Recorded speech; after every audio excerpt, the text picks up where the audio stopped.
plus 1 sama dengan 0. Nah, jadi berdasarkan contoh di atas, maka bentuk umum dari persamaan kuadrat adalah ax kuadrat plus bx plus c sama dengan 0. Dengan syarat a sama dengan 0 dan a, b, c adalah konstanta real. Tidak sama dengan itu, A-nya tidak sama dengan, bukan sama dengan. Ya, a dengan syarat a tidak sama dengan 0. Ya. Ya, dengan A, B, C adalah konstanta real atau merupakan bilangan-bilangan real. Serta X disebut peubah dari persamaan kuadrat tersebut. Untuk menyelesaikan persamaan kuadrat ini ada 4 cara. Yang pertama dengan melakukan pemfaktoran. Yang kedua untuk bentuk X kuadrat sama dengan P dan X plus 2 kuadrat plus P dengan P bilangan real positif. Dan cara yang ketiga yaitu dengan cara melengkapkan kuadrat. Dan yang keempat dengan menggunakan rumus kuadratik. Baik, kita yang pertama dulu menyelesaikan persamaan kuadrat dengan cara memfaktorkan. Pengertian dasar yang dipakai dalam menyelesaikan persamaan kuadrat dengan memfaktorkan adalah pernyataan berikut. Untuk setiap bilangan real A dan B berlaku jika A kali B sama dengan 0, maka A sama dengan 0 atau B-nya sama dengan 0. Untuk catatan, dalam menyelesaikan persamaan kuadrat dengan memfaktorkan, maka kita harus terampil dalam memfaktorkan bentuk-bentuk kuadrat.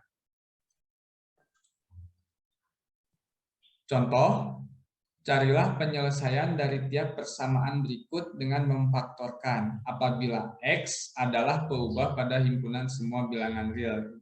Yang pertama, X kuadrat sama dengan 3X min 4 sama dengan 0. Yang kedua, 2X kuadrat plus 3X min 5 sama dengan 0. Mari kita lihat penyelesaian untuk yang pertama. X kuadrat min 3X min 4 sama dengan 0 difaktorkan menjadi X plus 1 kali X plus 4 sama dengan 0. Nah, jika sudah difaktorkan seperti ini, mengacu pada aturan yang ini, jika A kali B sama dengan 0, maka A sama dengan atau B sama dengan 0. Maka di sini X plus 1 sama dengan 0 atau X min 4 sama dengan 0. Di sini maka X sama dengan negatif 1 atau X sama dengan 4. Jadi himpunan penyelesaian X kuadrat min 3X min 4 sama dengan 0 adalah negatif 1 dan 4. Negatif 1 dan 4. Kemudian untuk penyelesaian contoh yang kedua dengan soal 2X kuadrat plus 3X min 5 sama dengan 0, ekivalen dengan 2X kuadrat plus 5X min 2X min 5 sama dengan 0. Kemudian kita kelompokkan menjadi dua kelompok, menjadi 2X kuadrat plus 5X, itu kelompok pertama, min 2X plus 5, itu kelompok yang kedua sama dengan 0. Kemudian dibagi dengan faktornya. Untuk di sini menjadi X kali 2X plus 5X min 1 2X plus 5 sama dengan 0. Sehingga jika difaktorkan menjadi X min 1 kali 2X plus 5 sama dengan 0. Maka X plus 1 sama dengan 0 atau 2X plus 5 sama dengan 0. X sama dengan 1 atau X sama dengan negatif 2, 1 per 2. Jadi himpunan penyelesaian untuk 2X kuadrat plus 3X plus 5 sama dengan 0 adalah 1 dan negatif 2, 1 per 2. Baik, kita ke cara yang berikutnya, yaitu menyelesaikan persamaan kuadrat yang berbentuk X kuadrat plus P dan berbentuk X plus kuadrat plus sama dengan P dengan P bilangan real positif. Dengan menggunakan cara memfaktorkan X kuadrat sama dengan 9, dapat diselesaikan sebagai berikut. X kuadrat sama dengan 9, X ekivalen X kuadrat min 9 sama dengan 0. Kemudian difaktorkan menjadi X min 3 kali X plus 3 sama dengan 0. Maka di sini X min 3 sama dengan 0 atau X plus 3 sama dengan 0. Jadi X sama dengan 3 atau X sama dengan min 3. Selanjutnya, karena operasi kuadratkan merupakan kebalikan dari operasi akarkan, maka persamaan X kuadrat sama dengan 9 dapat diselesaikan sebagai berikut. X kuadrat sama dengan 9, mohon maaf ini ada kesalahan penulisan. Ya, itu nggak ada kuadratnya. Ya. Ekivalen dengan X sama dengan plus minus akar 9. Maka X sama dengan plus minus 3. Di mana X sama dengan plus minus 3, artinya X sama dengan 3 atau X sama dengan negatif 3. Contoh di atas memberi petunjuk jika P lebih besar dari 0, maka X kuadrat sama dengan P ekivalen dengan X sama dengan plus minus akar P. Baik, untuk contohnya, carilah himpunan penyelesaian dari setiap persamaan berikut. Untuk contoh pertama ada X kuadrat sama dengan P, yang kedua X min 2 kuadrat plus sama dengan 9, dan yang C X plus 3 kuadrat sama dengan 0. Kita selesaikan contoh yang pertama, X kuadrat sama dengan P, ekivalen dengan X sama dengan plus minus akar 4. Maka X sama dengan plus minus 2. Jadi himpunan penyelesaian dari X kuadrat sama dengan 4 adalah negatif 2 atau 2.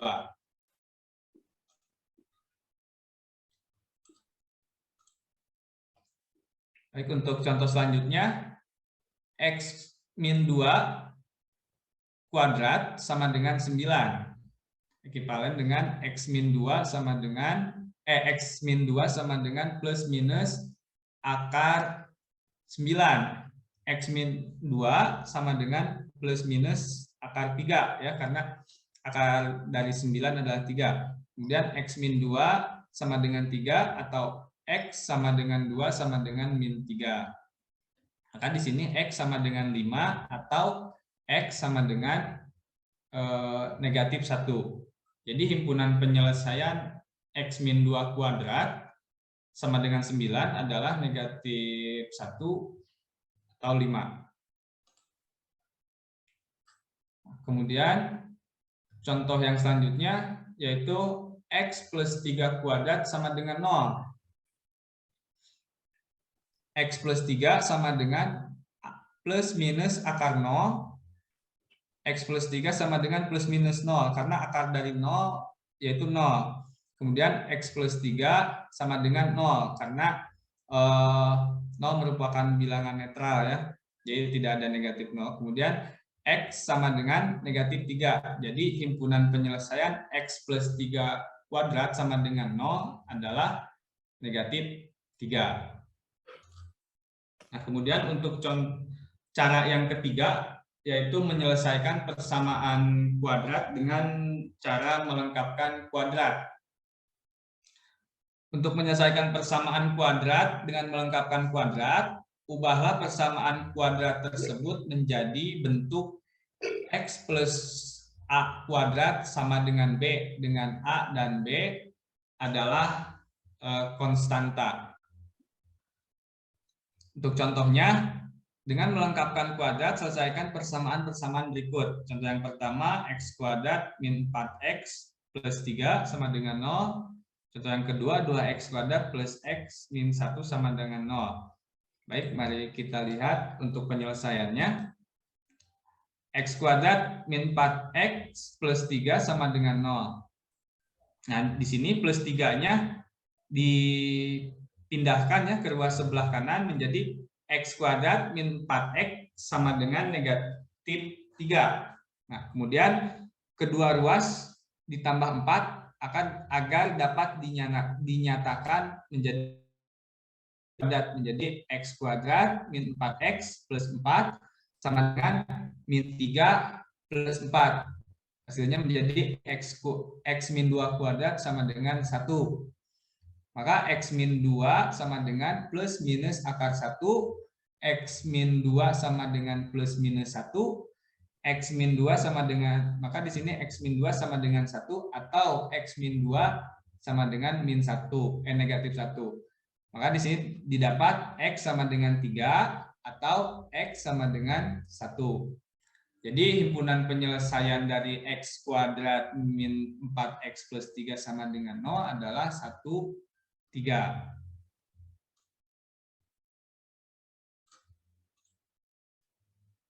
Baik, kita lanjutkan ke contoh yang kedua, yaitu 2x kuadrat plus x min 1 sama dengan 0. Nah, yang pertama kedua ruas dikalikan dengan 0, jadi menjadi x. Kalikan setengah. Mohon maaf, Prof. Dikalikan setengah. Mohon maaf, dikalikan 1/2. X kuadrat plus 1/2 x plus 1/2 sama dengan 0 ya. Nah, ini hasilnya kan menjadi seperti ini. X kuadrat plus 1/2 x sama dengan 1/2. Kemudian x kuadrat plus 1/2 x plus 1/16 sama dengan 1/2 plus 1/16. Jadi kedua ruas. Kenapa, Prof? Itu ditambah itu? Ya, Prof. Oh ya. Jadi kedua ruas ditambah 1/16, Prof. Ya. Bagus. Ya. Sehingga menjadi x plus 1/4 kuadrat sama dengan 8/16 plus 1/16. Nah, kemudian x plus 1/4 kuadrat sama dengan 9/16. Nah, jika sudah di sini menjadi x plus 1/4 sama dengan plus minus akar 9/16. X plus 1/4 sama dengan plus minus 3/4. Karena akar dari 9/16 adalah 3/4. Kemudian x plus 1/4 sama dengan 3/4 atau x 1/4 sama dengan negatif 3/4. Nah, di sini bisa didapat x sama dengan 2/4 atau x sama dengan negatif 4/4. Atau jika disederhanakan, x sama dengan 1/2 atau x sama dengan negatif 1. Jadi himpunan penyelesaian 2x kuadrat plus 1 min x sama dengan 0 adalah 1/2 negatif 1.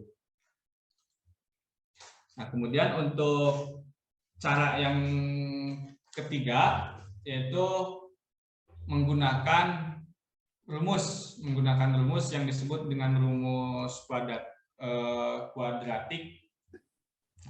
Pada slide awal kita telah mengetahui bahwa bentuk umum persamaan kuadrat adalah ax kuadrat plus bx plus c sama dengan 0. Dengan a tidak sama dengan 0. Kita akan mencari rumusnya seperti berikut ini. X kuadrat plus bx plus c sama dengan 0. Kedua ruas dikalikan dengan 1/a ya, sehingga menjadi x kuadrat plus b/a x plus c/a sama dengan 0 ya, tetap 0. Kemudian karena dikali 1/a hasilnya tetap 0. Kemudian x kuadrat plus b/ax sama dengan min negatif c/a, karena c/a-nya dipindahkan ke ruas yang kanan. Nah, kemudian kedua kedua ruas ditambah dengan B per 2A kuadrat menjadi X kuadrat plus B per AX plus B per 2A kuadrat sama dengan negatif C per A plus B per 2A kuadrat. Nah, kemudian jika diuraikan lagi menjadi X kuadrat plus BAX plus B per 2A kuadrat sama dengan B kuadrat plus 4A kuadrat sama dengan C per A. Nah, di sini bisa didapat X plus B per 2A kuadrat sama dengan B kuadrat plus 4AC per 4A kuadrat. Nah, sehingga X plus B, mohon maaf ini, oh ya udah betul.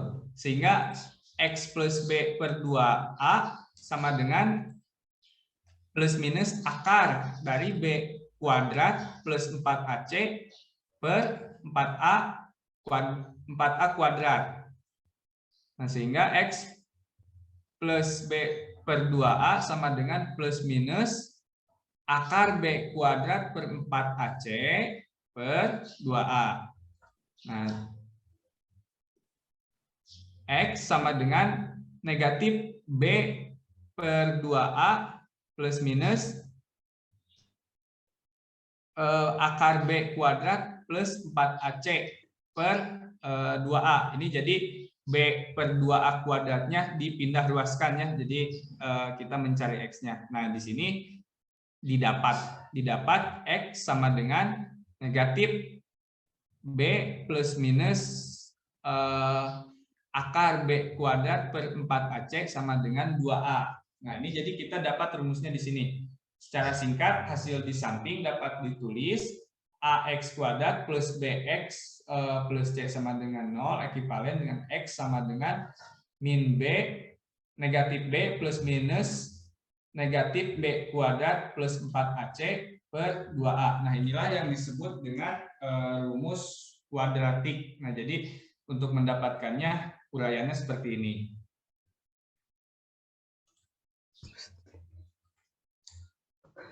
Langsung saja untuk contohnya, misalkan dengan menggunakan rumus. Tapi sebelum contoh, coba ya sebelum contoh balik lagi ke yang tadi ya. Yang ini, Prof? Ini rumusnya kok hitam sekali, ini bisa dijelaskan? Yang putih aja udah. Yang putih aja, gini aja, Prof? Nah, gini aja udah. Ya. Prof. Jadi sebetulnya yang ini tuh orang mengatakan rumus ya. Padahal sebetulnya itu bentuk ekivalen dari persamaan umum, persamaan kuadrat ya. Jadi AX kuadrat tambah BX tambah C sama dengan 0 itu bisa ditulis dalam bentuk itu. Nah, di sini ada dua hal yang penting ya. Bahwa di sini kemungkinan X itu nilainya ada 2 ya. Tapi kalau bahwa di sini X-nya itu bilangan real ya, maka yang di bawah tanda akar itu, jadi B kuadrat kurang 4AC itu tidak boleh negatif. Ya. So, kalau akar dari negatif nanti bukan bilangan real. Nah, yang di bawah tanda akar itu ya Anda catat aja di buku Anda ya. Jadi syarat persamaan AX kuadrat, sok ditulis ya. Syarat agar persamaan kuadrat AX kuadrat tambah BX tambah C sama dengan 0. Udah dicatat ya? Udah, Prof. Memiliki akar real adalah bahwa B kuadrat dikurangi 4AC itu harus lebih besar atau sama dengan 0. Jadi tidak boleh negatif. Nah, B kuadrat 4AC di dalam persamaan kuadrat yang umum ini disebut apa? Ada yang tahu nggak? Disebut itu, Prof, apa ya disingkatnya D, lupa. Ya, apa? Singkatan dari apa? Ada, Prof, di sini, Prof. Bentar, saya lupa. Ada di situ kan? Iya, ada, Prof. Saya di pembahasan selanjutnya.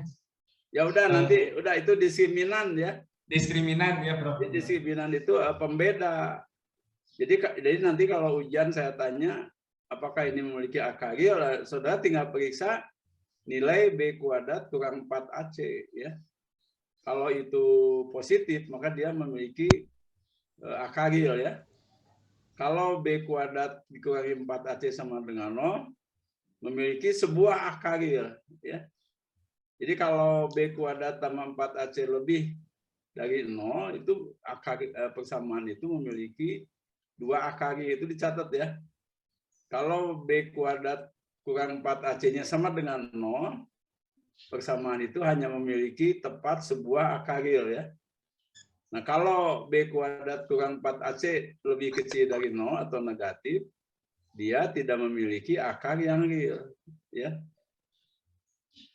Nah, itu dicatat tuh. Ya, terus? Lanjutkan, Prof. Ya. Baik. Untuk contoh, dengan menggunakan rumus, selesaikanlah persamaan berikut ini apabila perubahannya pada himpunan semua bilangan real.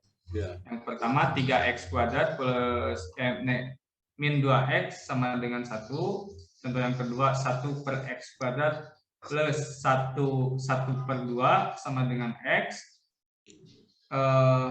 Kemudian x kuadrat plus 1 sama dengan 2. Kita selesaikan untuk contoh yang pertama. 3x kuadrat min 2x plus 1. Nah, di sini 3x kuadrat min 2x sama dengan 1 ekivalen dengan 3x kuadrat min 2x min 1 sama dengan 0. Ya, jadi satunya atau plus 1 ini dipindahkan ke ruas sebelah kiri. Nah, bila persamaan 3x kuadrat min 2x min 1 sama dengan 0 dibandingkan dengan bentuk umum persamaan kuadrat AX plus BX plus C sama dengan 0, maka diperoleh A-nya sama dengan 3, B sama dengan negatif 2, kemudian C-nya sama dengan negatif 1. Selanjutnya, bila nilai-nilai A, B, dan C itu dimasukkan ke dalam rumus X sama dengan Prof, mohon maaf Prof, jadi ini nggak apa-apa Prof kalau disebut rumus Prof? Boleh aja. Oh, baik. Dimasukkan ke dalam rumus X sama dengan min B, negatif B plus minus akar B kuadrat min 4AC per 2A, maka diperoleh sebagai berikut. X sama dengan min negatif 2 plus minus akar negatif 2 kuadrat plus, mohon maaf, min 4 kali 3 kali negatif 1 per 2 kali 3. Sehingga didapat 2 plus 1 akar 4 plus 12 per 6. Sama dengan 2 plus minus akar 16 per 6. Sama dengan 2 plus minus 4 sama dengan 6. Nah, maka di sini X sama dengan 2 plus 4 sama dengan 6 atau X sama dengan 2 min 4 sama dengan 6. Nah, sehingga didapat X sama dengan 1 atau X sama dengan negatif 1/3. Jadi penyelesaian dari 3x kuadrat min 2x sama dengan 1 adalah x sama dengan 1 atau x sama dengan min negatif 1/3 dan himpunan penyelesaiannya adalah negatif 1/3,1. Nah, kemudian untuk contoh yang kedua itu 1/2x kuadrat plus 1/2 sama dengan X, ekivalen dengan X kuadrat plus 3 sama dengan 2X. Nah, kemudian ekivalen juga dengan X kuadrat sama dengan 2X plus 3 sama dengan 0.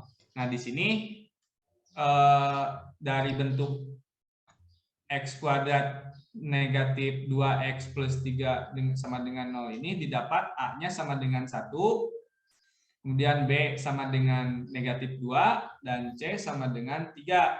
Sehingga dengan memakai rumus kuadratik diperoleh X sama dengan min negatif 2 plus minus akar negatif 2 kuadrat min 4 kali 1 kali 3 per 2 kali 1 sama dengan 2 plus minus akar 4 min 12 per 2 sama dengan 2 plus minus akar negatif 8 per 2. Nah, karena negatif 8 bukan merupakan bilangan real, maka dikatakan bahwa 1 per 2x kuadrat plus 1 per 2x tidak memiliki penyelesaian yang real. Sehingga himpunan penyelesaian dari persamaan 1 per 2x kuadrat plus 1 sama dengan x adalah himpunan kosong. Seperti yang sudah tadi dijelaskan oleh Prof. Nah, kemudian untuk contoh yang ketiga, yaitu x kuadrat plus 1 sama dengan 2x, ekivalen dengan x kuadrat min 2x plus 1 sama dengan 0. Nah, didapat A-nya sama dengan 1, B-nya sama dengan negatif 2, dan C sama dengan 1. Nah, kemudian dimasukkan ke dalam rumus menjadi min negatif 2 plus minus akar negatif 2 kuadrat min 4 kali 1 kali 1 per 2 kali 1 sama dengan 2 plus minus akar 4 akar 4 kurang 4 sama dengan 2. Mohon maaf, per 2. 2 sama dengan 2 plus minus akar 0 sama dengan 2. Nah, sama dengan 2 per 2 atau sama dengan 1. Jadi himpunan penyelesaian dari persamaan x kuadrat plus 1 sama dengan 2x adalah 1.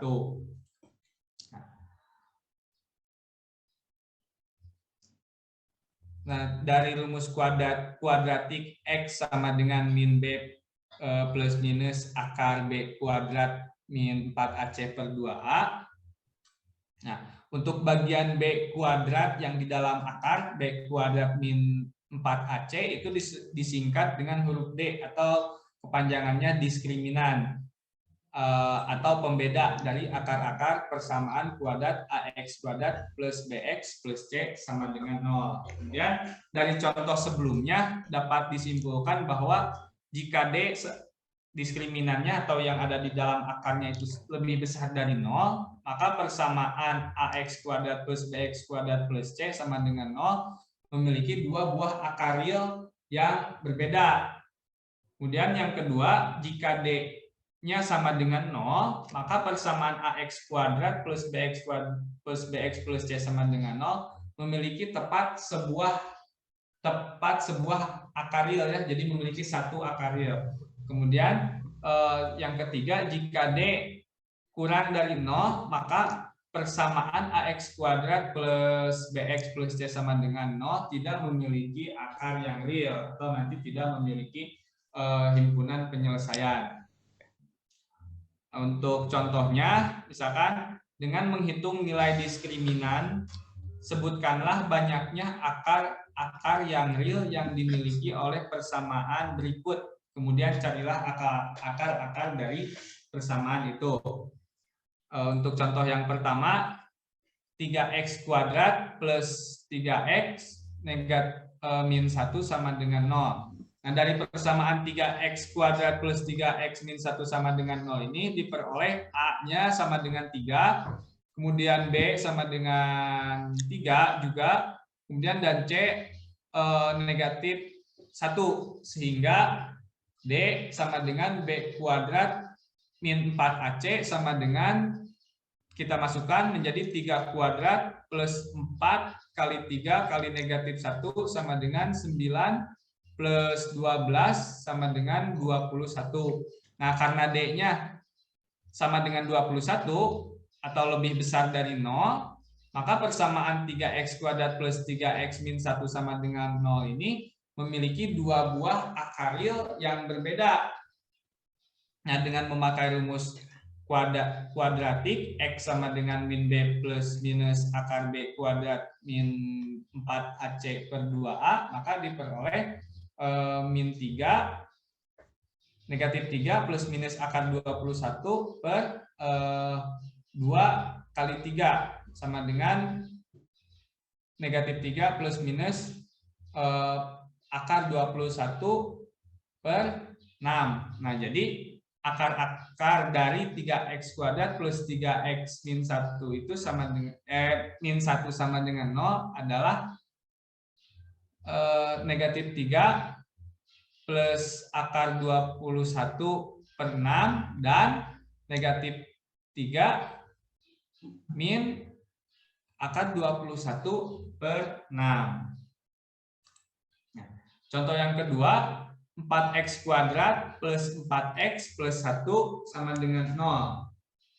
Nah, nilai diskriminan dari 4x plus 4x plus 1 sama dengan 0 adalah 4 kuadrat min 4 kali 4 kali 1 sama dengan 16 kurang 16 sama dengan 0. Sehingga persamaan 4x kuadrat plus 4x plus 1 sama dengan 0 ini memiliki tepat sebuah akar real atau memiliki satu akar real. Dengan memakai rumus kuadratik, maka diperoleh min 4 plus minus langsung akar 0 plus 2 kali 4 mohon maaf per 2 kali 4 sama dengan negatif 4 per 8 sama dengan negatif 1 per 2. Nah, di sini jadi akar dari 4x kuadrat plus 4x plus 1 sama dengan 0 adalah negatif 1 per 2.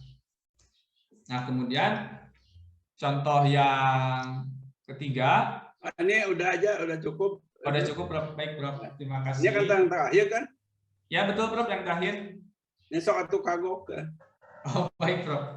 2x kuadrat plus 2x plus 3 sama dengan 0 memiliki nilai diskriminan 2 kuadrat min 4 kali 2 kali 3 sama dengan 4 kurang 24 sama dengan negatif 20. Nah, karena persamaan 2x kuadrat plus 2x plus 3 sama dengan 0 memiliki nilai diskriminan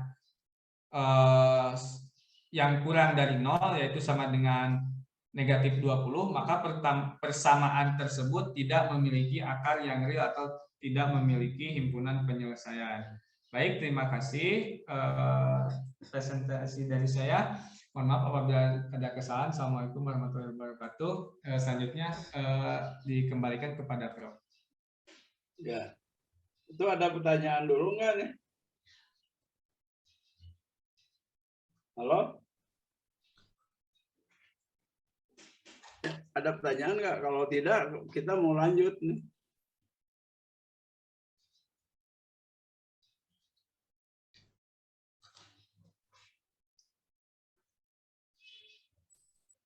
Ya berarti udah jelas. Indra udah jelas nggak? Ada nggak Indra tuh? Halo?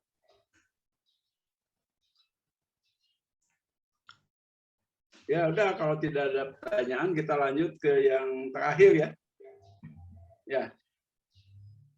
Nanti kan minggu depan kita masih satu kali untuk diskusi mana-mana saja yang mau ditanyakan ya. Ada yang belum jelas atau apa, nanti kita diskusi di minggu depan.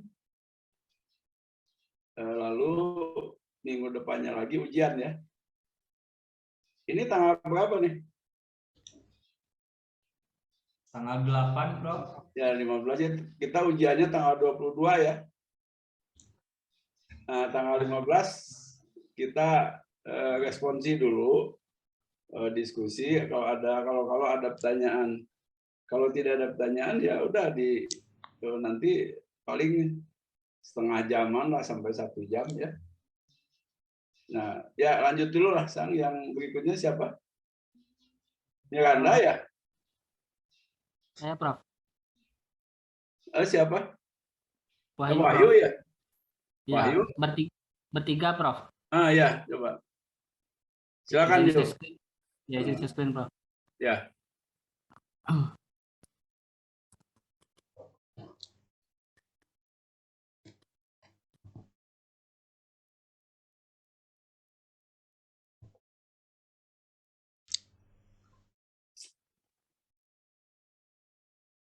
Bismillahirrahmanirrahim. Assalamualaikum warahmatullahi wabarakatuh. Baik, saya akan melanjutkan pembahasan materi yaitu tentang peluang. Bukan, Peluang dan statistik. dan sebentar dulu, statistik kan ya, dengan statistik ya. Peluang dan statistik. Ya, ya. Baik, yang pertama itu tentang peluang. Peluang adalah suatu kejadian, peluang satu kejadian yang diinginkan adalah perbandingan banyaknya titik sampel kejadian yang dimaksud dengan banyaknya anggota ruang sampel tersebut. Kejadian yang mungkin. Peluang disebut juga dengan nilai kemungkinan. Contoh beberapa kejadian-kejadian yang berhubungan dengan peluang atau kemungkinan yaitu seperti di kehidupan sehari-hari, yaitu hari ini cuaca mendung, kemungkinan besar hari akan hujan. Atau kemungkinan tim sepak bola untuk juara Liga Champions 2021 sangat besar. Selanjutnya itu tentang percobaan dan frekuensi relatif. Yaitu dicontohkan kita ambil sebuah mata uang logam, kemudian lemparkan atau tos sebanyak 10 kali, maka berapa kalikah gambar yang muncul? Nah, di sini dapat dilihat dari tabel, itu teman-teman bisa cobakan di rumah, itu misalnya 10 kali, 20 kali, ataupun sampai 50 kali. Untuk memperoleh gambar dalam mengambil kesimpulan dari percobaan di atas, kita gunakan frekuensi relatif munculnya gambar, yaitu dengan rumus frekuensi relatif munculnya gambar sama dengan banyaknya gambar yang muncul per banyaknya lemparan.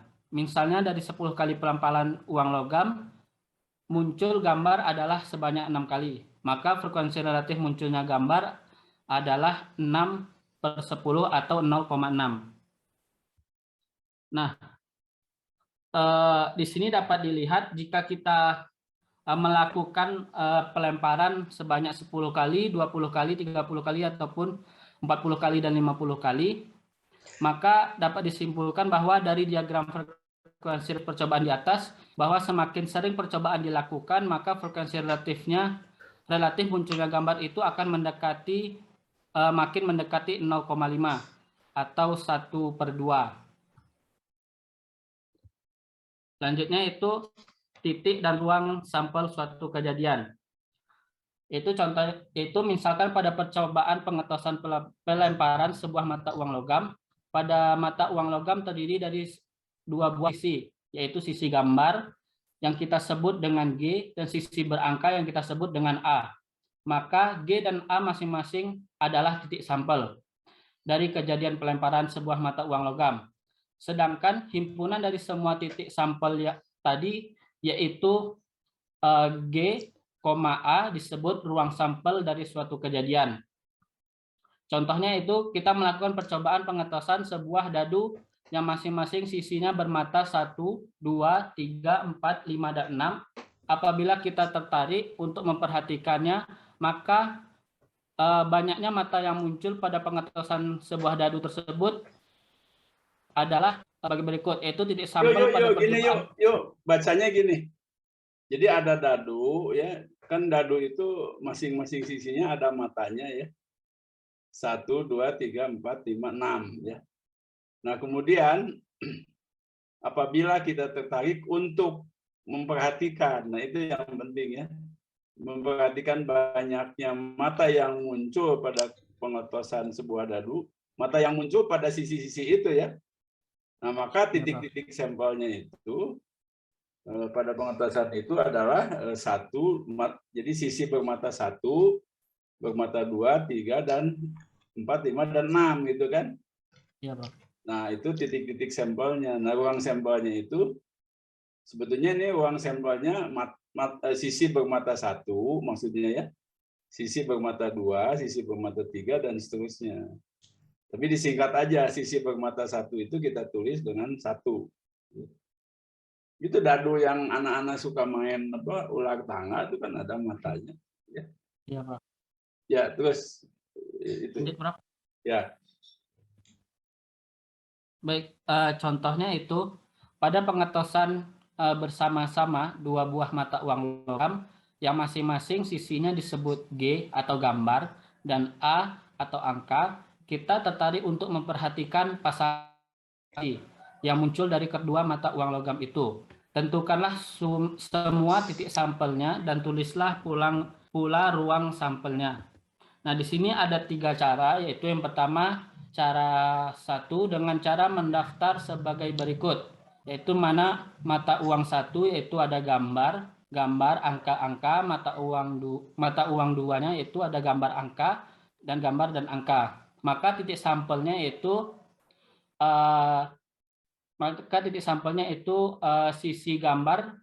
sisi gambar-gambar atau gambar-gambar. Dan yang kedua gambar dan angka, yang ketiga angka dan gambar, dan yang keempat angka dan angka. Itu disingkat ya. Jadi kalau Ya, yang mata uang logam 1 muncul G, mata uang logam muncul G juga, maka disingkatnya titik sampelnya GG gitu ya. Nah, yang kedua, mata uang logam yang pertama muncul gambar, mata uang logam yang kedua muncul angka ya. Nah, sehingga di sini titik sampelnya ada 4 ya. Dan ruang sampelnya yaitu ya itu ditulis semua. Ya, terus cara yang kedua yaitu dengan diagram pohon sebagai berikut, yang mana di sini dapat dilihat oleh teman-teman mata uang satunya di sini ada gambar dan angka, lalu mata uangnya ada gambar yaitu gambar peluangnya gambar-gambar, dan yang kedua ada di sini angka yaitu gambar angka, dan yang ketiga gambar yaitu angka dan gambar, ya dan itu angka menentukan yaitu angka-angka. itu maksudnya gini, itu siapa Wahyu, ini menentukan ruang sampel, titik-titik sampel dari pengetosan dua mata uang logam kan. Mata uang logam ke satu itu kan ada gambar, ada angka kan, nah, maka ada 2 cabang di situ kan. Nah, lalu kalau mata uang logam 2 juga sama kan, ada gambar, ada angka, sehingga kalau mata uang logam 1 itu muncul G, kemungkinan di mata uang logam keduanya kan G dengan G atau G dengan A, itu kan. Nah, lalu mata uang logam yang pertama A, maka mata uang logam yang kedua itu bisa G atau bisa A, sehingga titik sampelnya ada 4 ya itu. Itu maksudnya. Ya, terus yuk. Dan yang cara yang ketiga itu dengan membuat tabel seperti berikut, yang mana di sini ada tabel yang menurunnya ada gambar dan angka untuk mata uang yang keduanya itu, dan yang mata uang pertamanya itu gambar dan angka. Di sini dapat teman-teman lihat, maka dari situ tampak bahwa titik sampelnya adalah gambar-gambar, gambar angka, dan angka gambar, angka-angka. Sedangkan ruang sampelnya adalah sisi gambar-gambar, gambar angka, angka gambar, dan angka-angka. Selanjutnya itu kisaran nilai peluang. Yaitu contohnya pada pengetosan sebuah mata uang logam yang bersisi H atau mukanya atau depannya dan T yaitu belakangnya. Maka ruang sampelnya diberi nama himpunan S dengan S sama dengan H dan H, T. Sedangkan himpunan kejadian munculnya sisi H pada pengetosan mata uang logam itu akan diberi nama A dengan A sama dengan H. Dari keterangan yang ada pada contoh di atas terdapat 2 hal penting yang perlu diingat, yaitu yang pertama karena S sama dengan HT dan A sama dengan H, maka NS sama dengan 2 dan NA sama dengan 1 yang ini. Dan yang NS tadi 2 ini, H dan T tadi. Dan A merupakan himpunan bagian dari S. Dan yang kedua yaitu karena kejadian munculnya sisi H dan kejadian munculnya sisi T pada pengetosan sebuah mata uang logam mempunyai kesempatan atau peluang yang sama, maka peluang munculnya sisi H adalah 1/2 atau PA-nya yaitu 1/2 dengan memakai ruang sampel S dan ruang atau himpunan kejadian A. Maka peluang munculnya sisi H pada pengetosan sebuah mata uang logam tadi dapat disebut dengan PA, yaitu singkatan dari peluang terjadinya kejadian A yang ruang sampelnya S. Dengan PA dapat dicari dengan rumus sebagai berikut, yaitu PA sama dengan NA per NS atau sama dengan 1/2.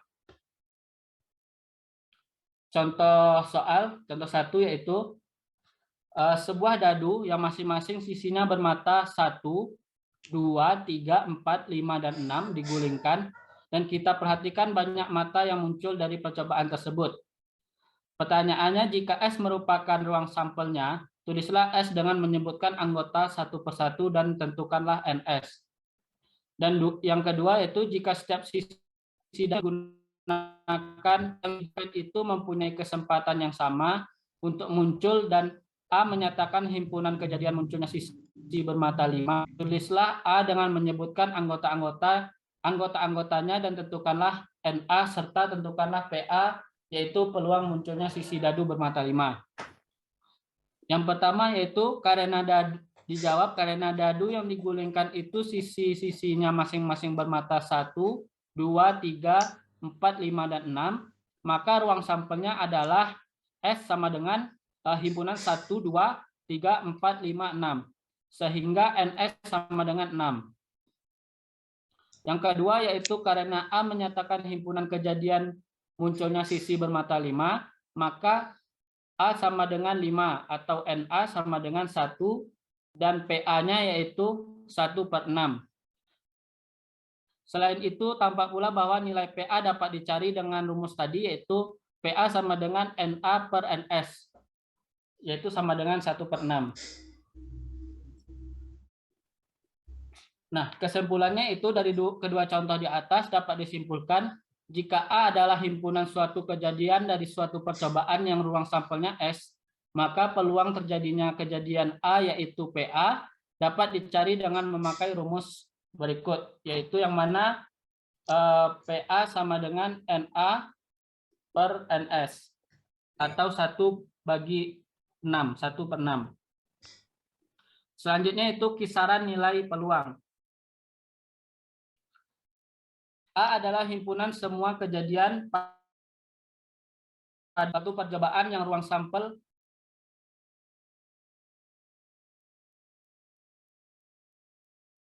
bagian dari S. Sedemikian hingga 0 lebih kecil sama dengan NA dan lebih kecil sama dengan NS, yang berarti bahwa banyak anggota dari A paling kecil adalah 0 dan paling besar adalah sama dengan banyaknya anggota dari S.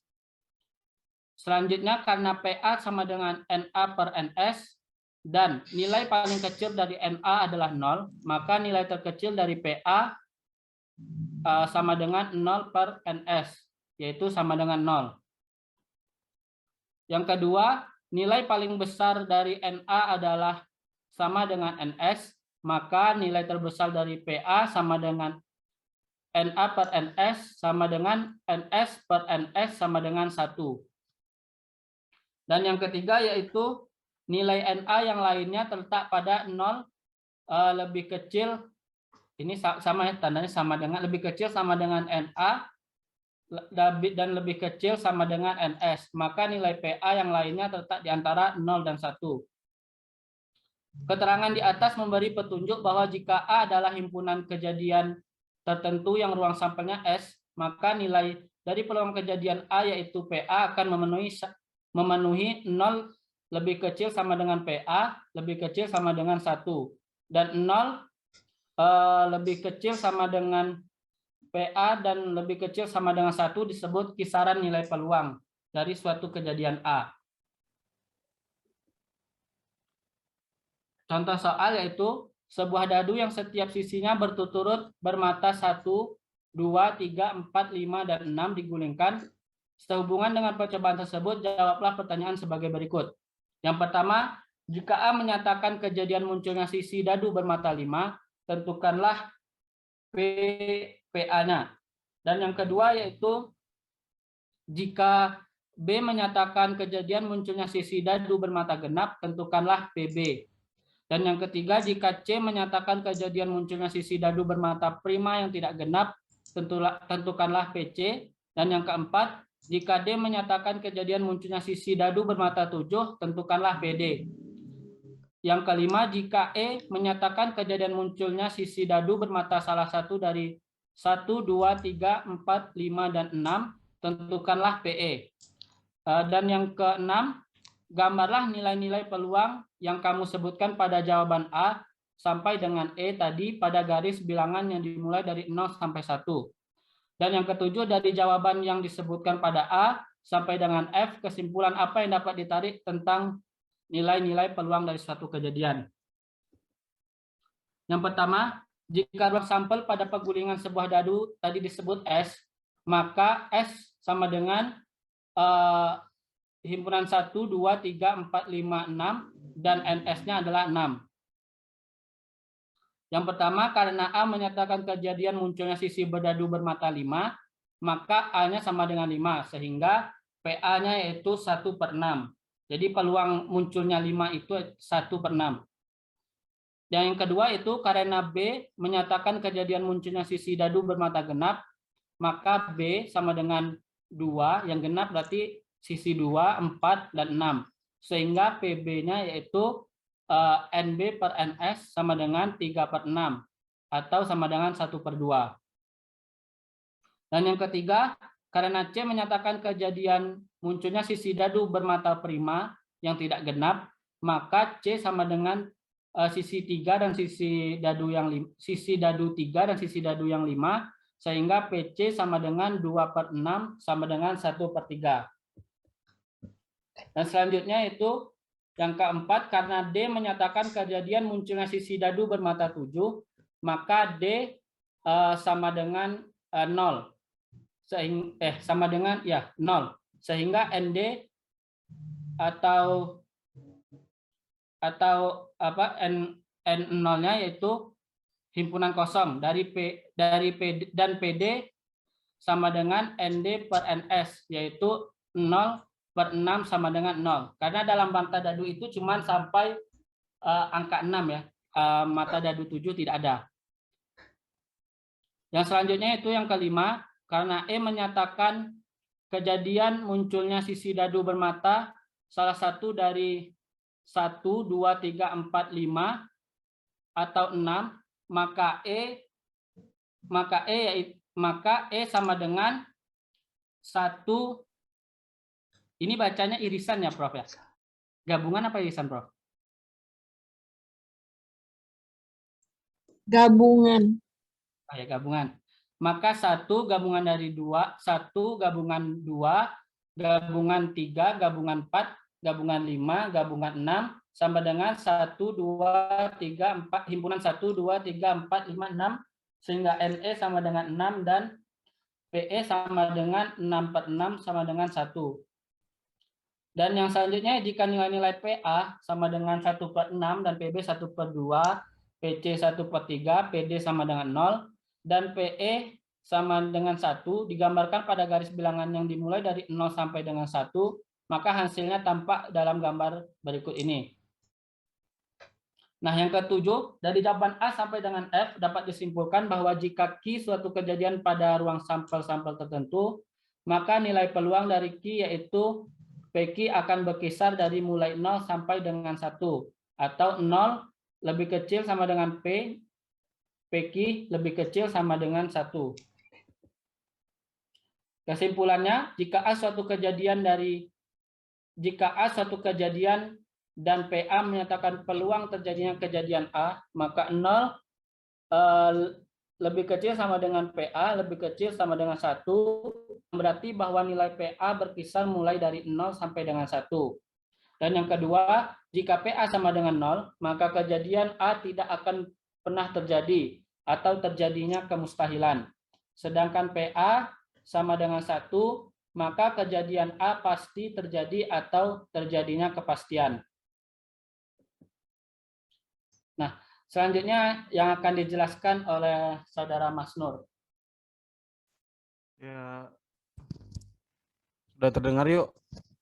Udah. Ini mau Wahyu aja yang share screen apa Mas Nur?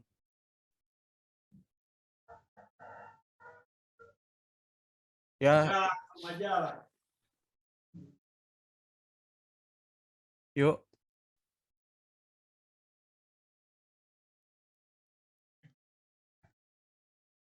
Nah,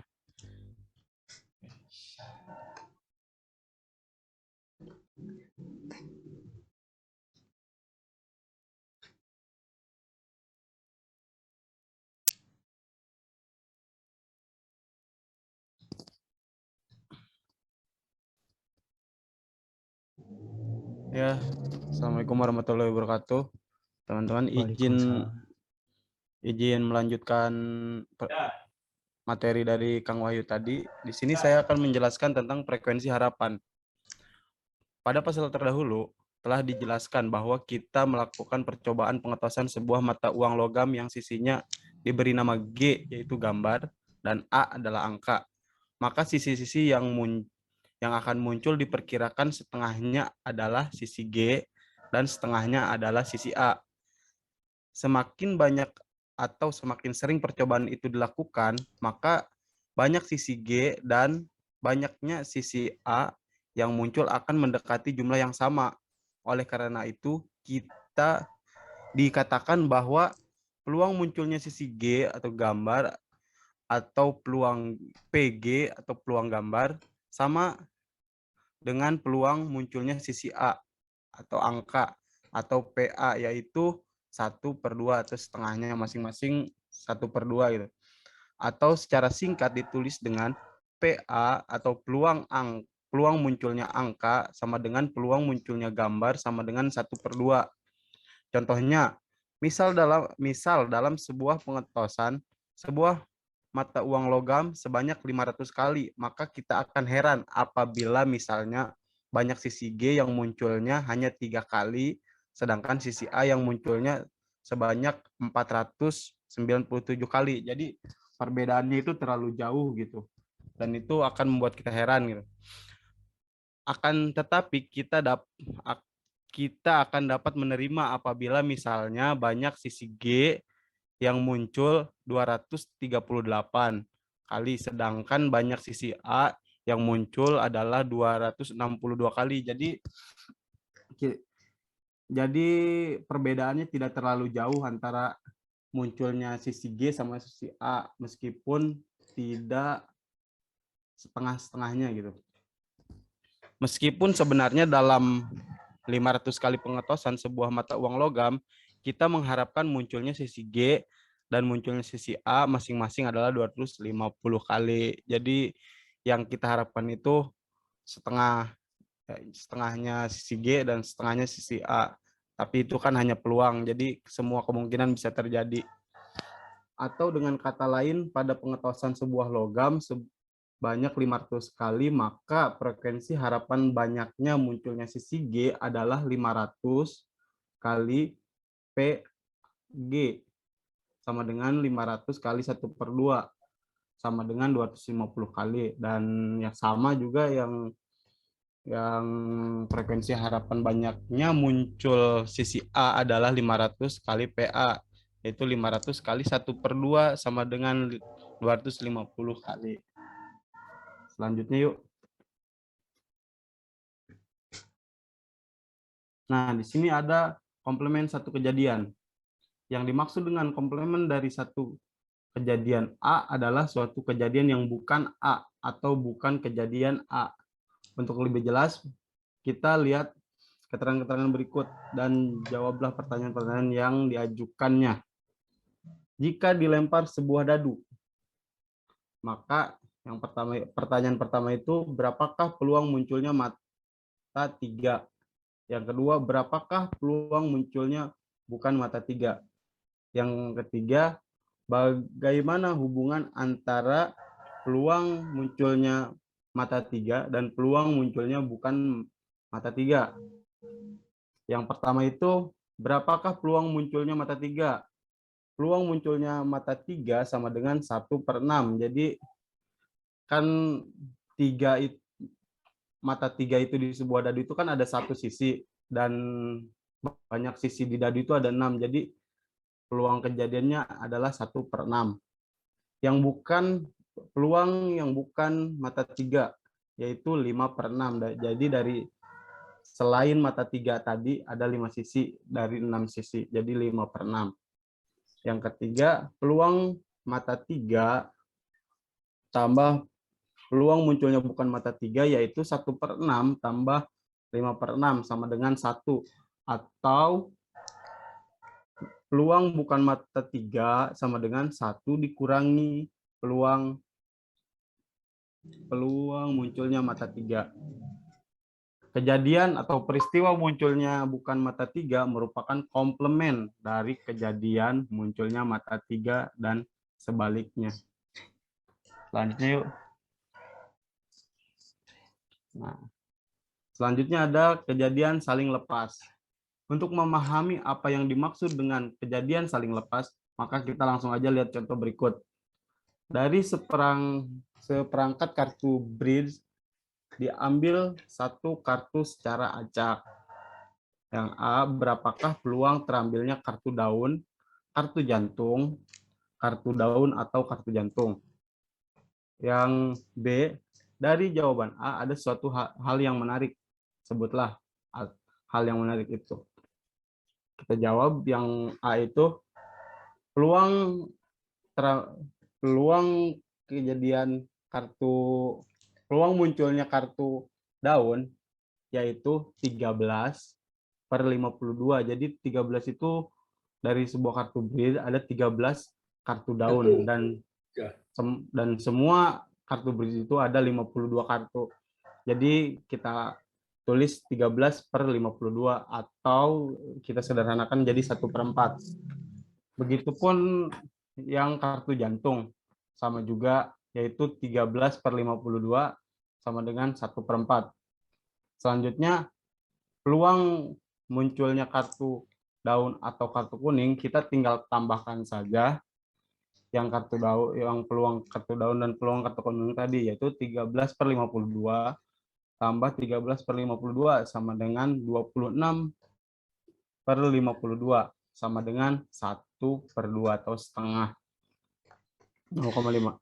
Yang B, karena P kartu daun atau kartu jantung sama dengan 1/2 dan peluang munculnya kartu daun tambah peluang munculnya kartu jantung sama dengan 1/2 pula, maka peluang munculnya kartu daun atau kartu jantung sama dengan peluang munculnya kartu daun ditambah peluang munculnya kartu jantung. Selanjutnya, nah di sini selanjutnya ada kejadian-kejadian bebas. Agar dapat memahami pengertian kejadian-kejadian bebas, perhatikan keterangan-keterangan serta contoh berikut. 1. Perhatikan dua mata uang yang dilempar bersama-sama. Mata uang yang satu Rp50, 50 rupiahan, dan yang satu lagi adalah 100-an. Jawablah pertanyaan berikut. A. Berapakah peluang keluarnya gambar G uang Rp50? Yang kedua, berapakah peluang keluarnya gambar G uang ratusan? Yang C, berapakah peluang keluarnya gambar G uang 50-an dan gambar atau G uang ratusan? Untuk menjawab pertanyaan di atas, kita bisa buat dulu daftar hasil pelemparan yang mungkin dari kedua mata uang tadi seperti berikut. Kita bisa lihat tabelnya, yaitu yang atas uang ratusan, yang pinggirnya itu uang Rp50. Dari data yang tampak pada gambar, ternyata bahwa peluang munculnya gambar uang Rp50 yaitu 2/4 atau sama dengan 1/2. Selanjutnya yang B, peluang munculnya gambar uang ratusan yaitu 2/4 pula, sama dengan 1/2. Selanjutnya peluang munculnya gambar uang 50 rupiahan dan gambar uang ratusan yaitu 1/4. Selanjutnya yuk. Nah, selanjutnya di sini saya akan sedikit beralih dari materi peluang ke statistik. Di sini saya mungkin akan hanya menjelaskan tentang pengertian statistik dan statistika. Nanti selanjutnya akan dijelaskan sama Ibu Irna. Ya, statistik merupakan hasil data yang ditampilkan dalam bentuk tabel hingga grafik. Menurut Kamus Besar Bahasa Indonesia atau KBBI, statistik adalah angka-angka atau catatan yang dikelompokkan, dikumpulkan, serta tabulasi sehingga akan didapatkan informasi yang berkaitan dengan masalah tertentu. Data atau angka pada statistik bisa diperoleh dari pengumpulan data melalui wawancara atau tanpa melakukan wawancara. Karenanya statistik pada dasarnya merupakan kumpulan data yang dihasilkan dari pengolahan yang dipelajari dalam statistika. Dengan kata lain, statistika merupakan ilmunya, sementara statistik adalah datanya. Selanjutnya adapun pengertian statistika adalah metode atau sebuah ilmu yang mempelajari tentang bagaimana mengumpulkan, merencanakan, menginterpretasi, dan menganalisis data. Tujuannya untuk mempresentasikan hasil data yang diperoleh. Singkatnya, statistika merupakan cabang ilmu terkait dengan data-data serta bagaimana mengumpulkannya. Terima kasih. Selanjutnya akan dijelaskan oleh Ibu Irna. Untuk Bu Irna dipersilahkan.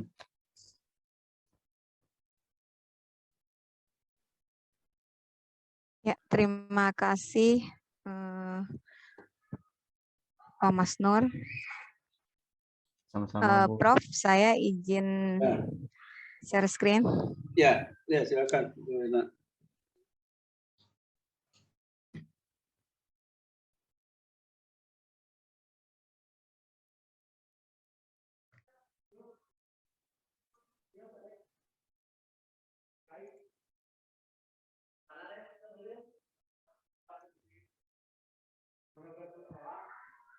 Ya, apa? Ya. Sudah tampil, Prof? Ya, udah. Ya. Ya, saya akan memaparkan tentang populasi dan sampel serta tabel dan grafik dan tendensi sentral. Mungkin tadi tabel dan grafik sudah dijelaskan juga tentang peluang oleh Pak Wahyu ya yang pertama. Di sini saya akan menjelaskan tentang pengertian populasi dan sampel. Ya, sebelumnya Assalamualaikum warahmatullahi wabarakatuh.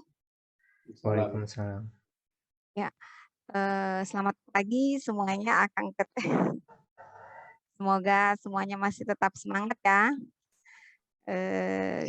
Langsung ke pengertian populasi dan sampel. Di sini populasi dapat diartikan sebagai sekelompok objek yang berupa benda, manusia, binatang, ataupun bilangan yang menjadi objek dari sebuah pengamatan atau penelitian. Dan sampel dapat kita artikan sebagai bagian kecil yang diambil dari sebuah populasi yang menjadi objek pengamatan secara langsung untuk mewakili populasi. Sehingga hasil penelitian tersebut dapat dijadikan dasar untuk menarik kesimpulan terhadap populasi yang ada. Di sini ada ilustrasi populasi dan sampel. Ketika melakukan perjalanan menuju Tangkuban Perahu, Mahmud melihat banyak penjual yang menjajakan buah rambutan di pinggir jalan. Kemudian Mahmud memutuskan untuk membelinya sebagai oleh-oleh untuk keluarga di rumah. Sebelum membeli rambutan tersebut, Mahmud memutuskan untuk mencicipi terlebih dahulu untuk mengetahui kualitas rasa dari rambutan yang dijual tersebut. Lalu Mahmud mengambil beberapa buah rambutan dari beberapa keranjang berbeda. Mahmud mencicipi satu persatu buah rambutan yang jenisnya berbeda-beda. Setelah dicicipi, Mahmud memutuskan untuk membeli rambutan Aceh sebanyak 5 kg. Di sini populasi ditunjukkan oleh rambutan ya, rambutan yang dijajakan di pinggir jalan. Mungkin karena ingin mencicipi juga di sini Mahmud mengambil 1 atau 2 sampel dari rambutan yang dijajakan tadi. Seperti itu mungkin ilustrasi populasi dan sampel. Lalu di sini juga ada contoh soal 1 juga. Sebuah perusahaan sandal memproduksi beragam jenis sandal yang dibedakan berdasarkan warnanya. Ada warna biru, hijau, kuning, merah, biru, dan ungu. Seorang pegawai mengambil masing-masing 100 buah sandal dari tiap-tiap warna sandal yang ada. Sandal-sandal yang diambil tersebut akan diperiksa kualitasnya oleh pegawai tersebut. Pada ilustrasi ini, manakah yang disebut sebagai populasi dan sampel? Di sini populasi yang ada di pabrik itu dari keseluruhan jumlah sandal dengan beragam warna. Sampelnya adalah sandal-sandal yang diambil oleh pegawai diperiksa kualitasnya. Ini juga ada contoh soal 2. Di sini Pak Kosi memiliki sebuah peternakan di mana di dalamnya ada 20 ekor kambing dan 40 ekor sapi. Pak Kosi membawa 2 ekor sapi dan 1 ekor kambing untuk diperiksa kesehatannya ke dokter hewan. Pada ilustrasi ini tentukan populasi dan sampelnya. Populasi yang ada di pabrik itu adalah keseluruhan jumlah, populasinya adalah keseluruhan hewan ternak yang dimiliki oleh Pak Kosim, sementara sampelnya adalah 1 ekor kambing yang mewakili 20 ekor kambing lainnya, serta 2 ekor sapi yang mewakili 40 ekor sapi yang ada di peternakan Pak Kosim. Mungkin di sini dalam menyajikan data grafik dan diagram pohon dan tabel dan daftar tadi sudah disajikan oleh Pak Wahyu ya. Yang pertama mungkin saya karena biar lebih cepat ke materinya tentang statistik yang ukuran tendensi sentral, Prof. Ya. Ya. Di sini saya akan memaparkan tentang tendensi sentral, yaitu ukuran gejala pusat, yaitu suatu ukuran nilai yang diperoleh dari nilai data observasi dan memiliki kecenderungan berada di tengah-tengah nilai observasi. Tendensi sentral dipakai sebagai alat atau sebagai parameter untuk dapat digunakan sebagai bahan pegangan dalam menafsirkan suatu gejala atau sesuatu yang akan diteliti berdasarkan hasil pengolahan data yang dikumpulkan. Yang akan saya jelaskan di sini ukuran tendensi sentralnya tentang mean rata-rata, median, nilai tengah, dan modus nilai yang sering muncul. Mungkin di sini mean juga ada data rata-rata tunggal dan ada rata-rata kelompok sama modus dan median pun seperti itu. Mungkin di sini mean yaitu tadi suatu nilai rata-rata atau nilai tengah dari sebuah nilai data observasi. Di sini ada rata-rata tunggal atau tidak berkelompok. Di sini ada dengan rumus mu sama dengan sigma n per banyaknya data observasi. Di sini ada contoh soalnya sebuah nilai ya ada nilai yang seperti kita tahu untuk mencari rata-rata itu dijumlahkan semua nilai dibagi banyaknya data nilai observasi tersebut. Dan di sini ada mean untuk rata-rata data kelompok. Di sini agak berbeda mungkin ya. Kadang saya juga kesulitan agak terbalik gitu, maksudnya untuk mencari rata-rata data dalam kelompok. Nah, di sini yang perlu kita ingat juga mungkin di sini ada beberapa rumusnya sama, sepertinya sama, tapi di sini frekuensi dan nilai tengah jadi dikalikan. Seperti itu. Jadi di sini ada contoh nilainya 40 sampai 49. Frekuensinya ada 4 dan seterusnya. Sigma frekuensinya ada berapa? 30 seperti itu. Dan nilai tengah dari nilai frekuensi itu ditambahkan dibagi 2 itu yang akan dikalikan menjadi frekuensinya seperti itu. Jadi di sini mu dari frekuensi dibagi jumlah frekuensi sama dengan 1975 dibagi 30 sama dengan 65,83. Ini untuk mencari mean data kelompok seperti itu. Dan di sini yang kedua ada median. Median nilai data observasi yang ada di tengah-tengah urutan data tersebut. Data observasi yang membagi data menjadi 2 bagian yang sama banyak. Sama median juga. Di sini ada nilai data median diberi simbol MD. Cara mencari median data observasi tidak berkelompok atau data tunggal. Urut 1 urutan data observasi dari terkecil ke terbesar. Dan tentukan letak mediannya. Nilai tambah 1 dibagi 2N banyaknya data. Lalu tentukan nilai median. Contohnya seperti ini untuk data tunggal.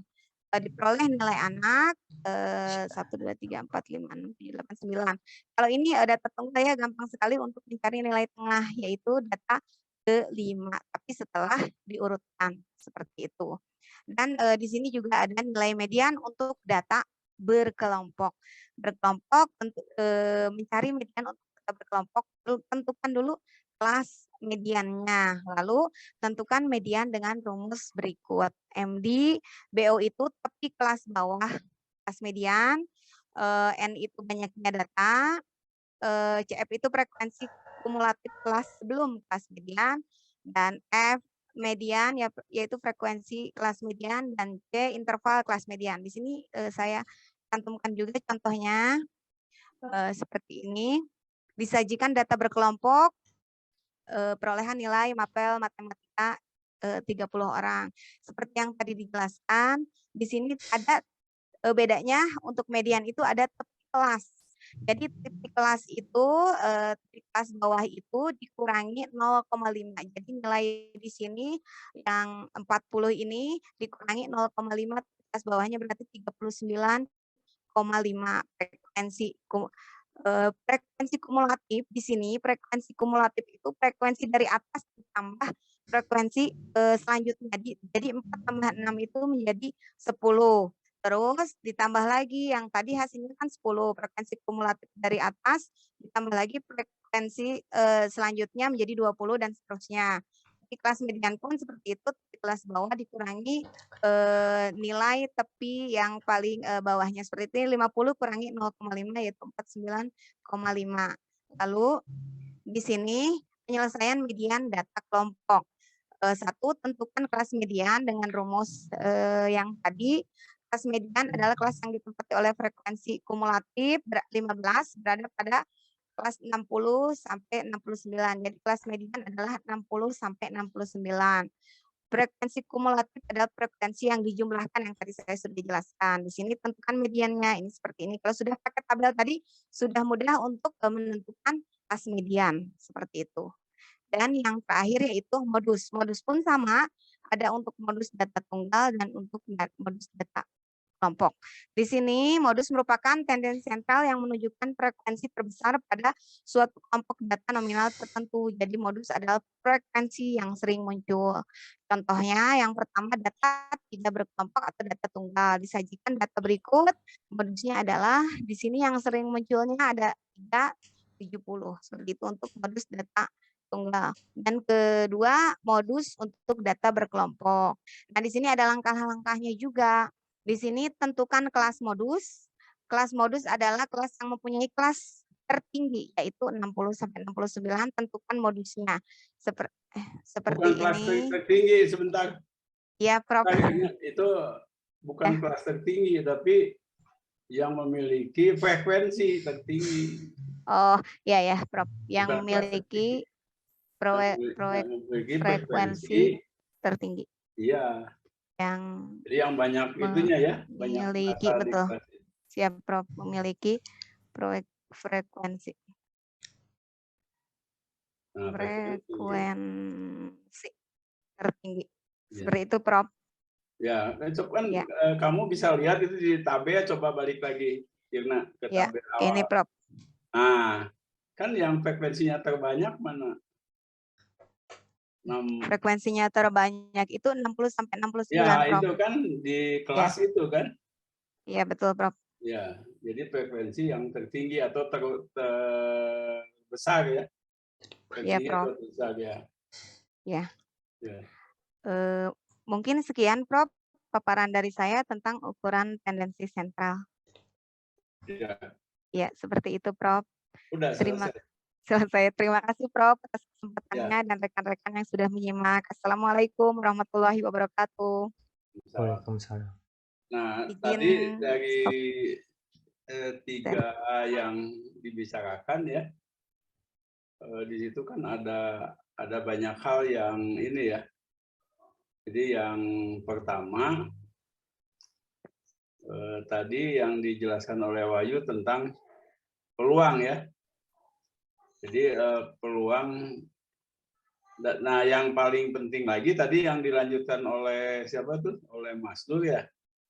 Itu ada peluang kejadian bebas dan lepas. Jadi coba ini saya bikin ininya ya, resumenya ya. Jadi misalnya gini. Jika A dan B kejadian-kejadian ya. Kejadian. Nah, maka A atau B apa? Kejadian apa itu?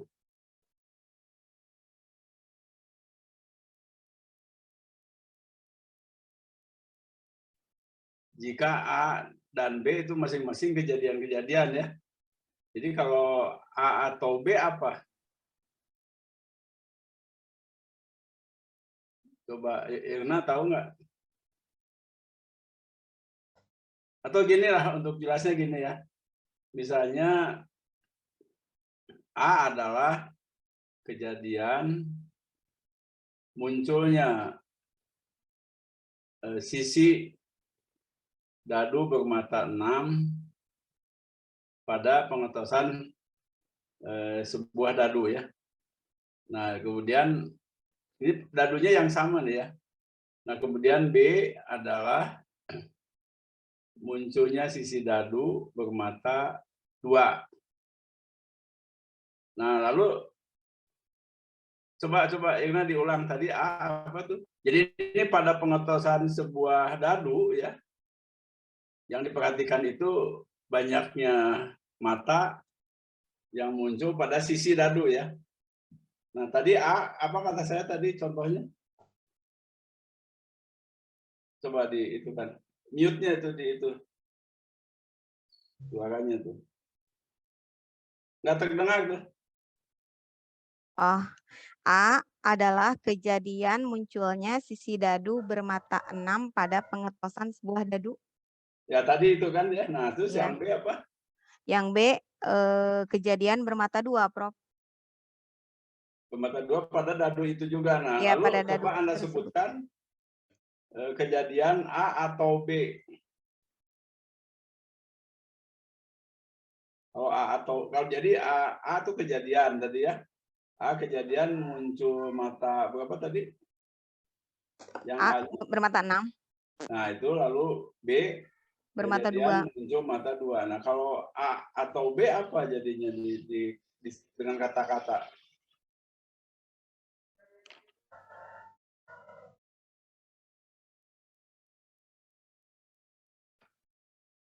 Kejadian peluang, Prof. Kejadian peluang. Bukan, itu A atau B itu kejadian majemuk. Nah, Anda harus bisa mengatakan yang A dan B-nya kejadian-kejadian yang tunggal. Ya. Oh, gitu, Prof. Iya. Tentunya ketika Anda belajar sesi imparsial, harusnya ininya bagus gitu ya. So, nanti kita akan ada kaitan dengan kejadian bebas dan lepas. Nah, sang A atau B, jadi apa dibacanya? Kejadian munculnya mata 6 atau 2 pada pengetosan sebuah dadu. Bisa ya? Ya, Prof. Nah, lalu PA-nya berapa tuh yang tadi? Kalau A itu kejadian muncul mata 6 pada pengetahuan sebuah baru. Jadi PA itu peluang ya. PA-nya berapa?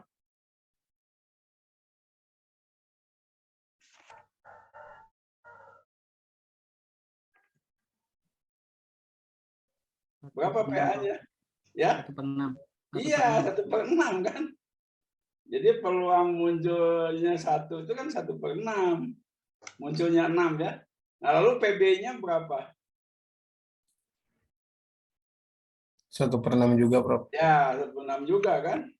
Nah, jadi kalau PA atau B, itu kan tadi peluang munculnya mata 6 atau mata 2 pada pengetusan sebuah mata dadu. Jadi A gabungan B itu isinya apa? Anggotanya apa? Kalau A tadi kan anggotanya 6 ya, 6. mata 6 kan? Lalu B anggotanya mata 2, jadi 2 kan? Nah kalau A atau B apa?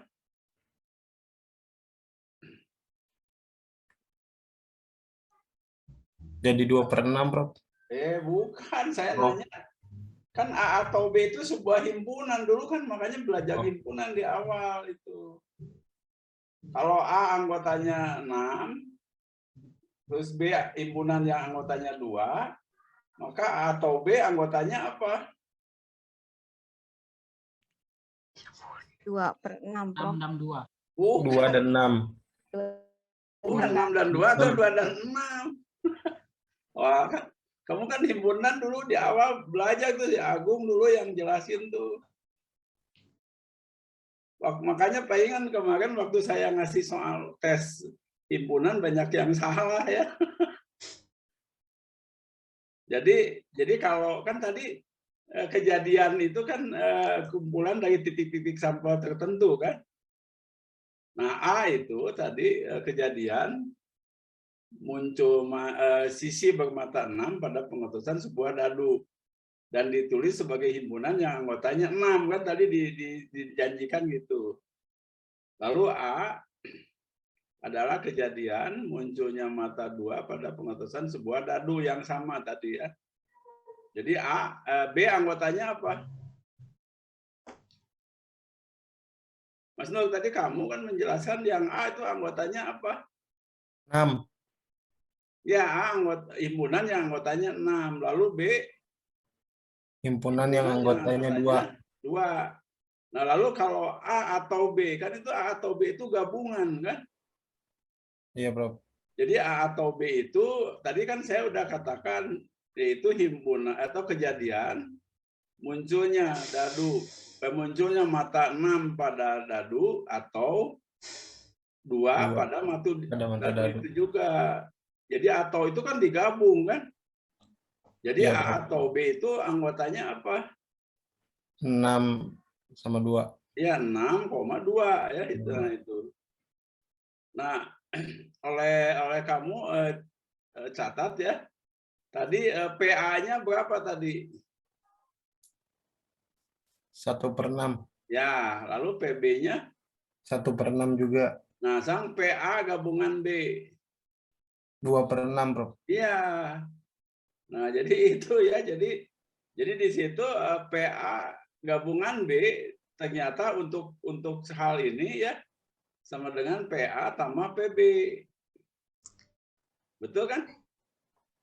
Iya, PA gabungan B berapa? Barusan yang kamu sebut berapa PA gabungan B? Peluang terjadinya kejadian 2/6. Lalu PA berapa? PA 1/6. PB? 1/6. Nah, coba kamu jumlahkan PA tambah PB berapa? 2/6. Ya, lalu sama nggak dengan PA gabungan B? Sama, Prof. Nah, kalau terjadi ini jika ya, tapi tidak selalu bahwa PA gabungan B itu sama dengan PA tambah PB, itu belum tentu ya. Tapi jika PA gabungan B sama dengan PA tambah PB, maka A dan B itu disebut kejadian-kejadian yang lepas. Namanya itu ya. Jadi kalau PA gabungan B sama dengan PA tambah PB, maka ada itu adalah kejadian-kejadian yang saling lepas. Itu kamu tadi menyinggung itu, tapi nggak jelas tadi itu. Tapi tidak selalu ya. Kalau PA gabungan B itu sama dengan PA tambah BP, itu tidak selalu. Nah, kalau PA gabungan B tidak sama dengan PA tambah PB, itu kejadian itu bukan kejadian lepas. Ya. Nah, itu ya. Nah, sekarang kita lanjut ya. Ini catatan yang penting tadi ya. Kalau statistika, saya kira nanti kalau saya tanya statistika, Anda kan udah belajar statistik dengan saya ya, yang tadi, jadi gampang aja tadi itu. Nah, terus yang kedua, coba gini ya, dua buah dadu yang masing-masing hitam dan putih, dadunya itu ditos atau digulingkan bersama-sama. Dan yang diperhatikan adalah pasangan mata dari sisi-sisi kedua dadu itu. Maka ruang sampelnya atau S-nya itu apa coba? Jadi dua buah dadu ya, hitam dan putih, pasti masing-masing sisinya bermata 1 sampai 6 ya. Lalu ditos bersama-sama. Nah, yang diperhatikan itu adalah pasangan mata dari kedua sisi dadu. Coba kalau yang putihnya matanya 1, yang hitamnya bisa satu juga kan? Bisa, Prof. Nah, bisa juga 2. Jadi di sini ruang sampelnya adalah kamu bikin tabel. Coba bikin tabel ya. Tabel seperti matriks ya. Ini nanti saya ini kan.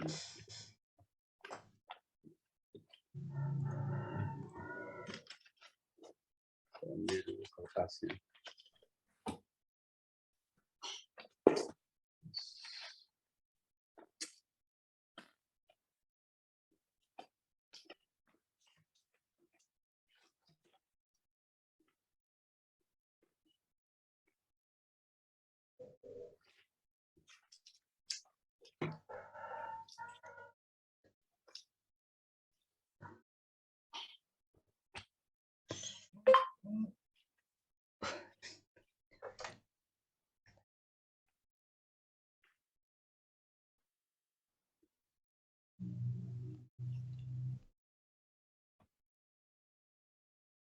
Kamu sempat baca nggak masuk itu?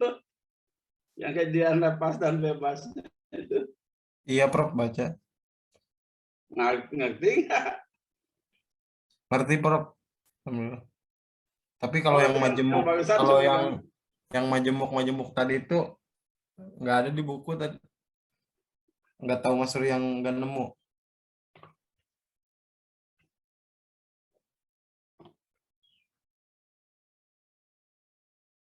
ini dadu putih dan hitam ya.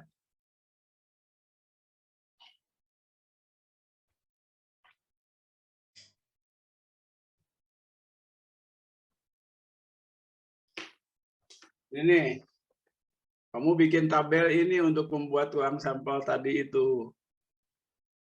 Yang di atas dadu putih, yang kolom dadu hitam, ya. Nah, ini. Bisa terlihat nggak? Iya, Prof. Nah, jadi di sini yang diperhatikan pasangan mata ya. Dari kedua sisi dadu tadi. Biasanya kalau dadu putihnya 1, maka dadu hitamnya pasangannya 1 juga. Jadi di sini yang pertama itu, nah itu 1-1 ya. Tuh, saya tulis itu. Jadi yang perhatikan pasangan itu ya. Udah bisa dilihat. Nah, nanti yang itu dilengkapi semua. Coba yang ke kanannya apa dari 1-1 itu? 1,1, 1,2, Bukan, 1,3. kalau kita harus konsisten. Kalau putih pasangan pertama, maka yang ke itu 21 ke kanan dari itu. Terus 31, 4,1, 5,1, 6,1. 61. Nah, ini kita anggap dadu putihnya yang pertama ya. Jadi pasangannya ini. Tentu yang baris kedua apa? 1, 2, Ya. 1, 2, 2, 2,2, 3,2. Ya, dan seterusnya. Jadi ada berapa tuh? ada 36, Bro. 36. Ya, jadi titik sampelnya itu ada 36 ya. Nah, coba Anda tulis ya. Misalkan pada pengetusan kedua dadu tadi dengan ruang sampelnya pasangan tadi itu ya. A misalnya ya, A adalah, coba ditulis ya. A adalah kejadian munculnya mata dua pada dadu putih.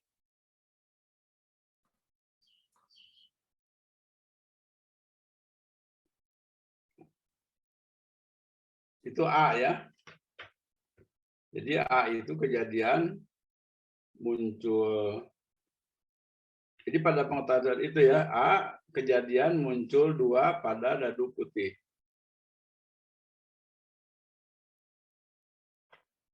Kemudian B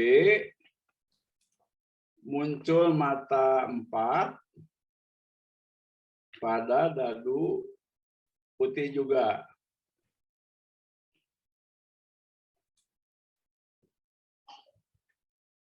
Sedangkan C ya, kejadian C itu adalah kejadian muncul 3 pada dadu hitam.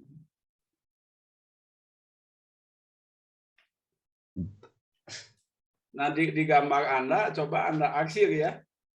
Yang muncul 2 pada dadu putih itu yang mana? Coba diaksir di sana. Di gambar Anda tadi. Kemudian kejadian munculnya 4 pada dadu putih, diaksir juga. Coba. Nah, kemudian yang C ya.